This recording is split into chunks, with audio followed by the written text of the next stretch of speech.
Gil and I just stopped along the trail here, and I found these, or he saw them first, these beautiful Jerusalem artichokes. And this one has, now I don't know if this is a growth or if that's the fruit. And I'm going to find out in a minute. I'm going to take a still picture of it and see if the phone can tell me. Pretty cool though. So you just watched a short clip of a Jerusalem artichoke that I came across the other day when I was out along the river, and there were growths on it like this, and I can't find anything online about what they are, what might be inside them, if they're good or anything. So in just a second here, I'm going to turn the camera around and I'm going to cut it open, and we're going to see together what might be or not be inside. Alright, so here we go. Let's check it out.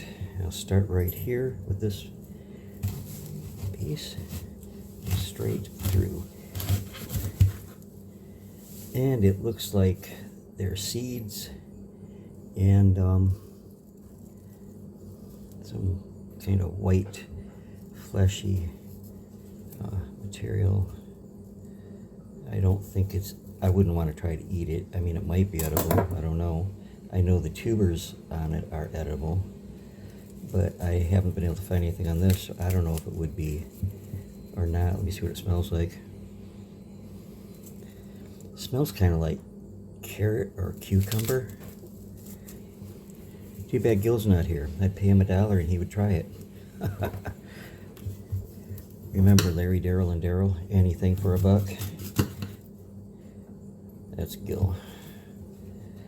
CJ?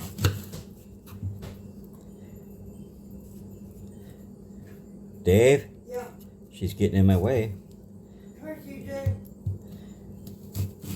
Charlie Cat's little girl has to be involved in everything, don't you? I love you. You're a good girl. You're a good girl. All right, Grandpa's done.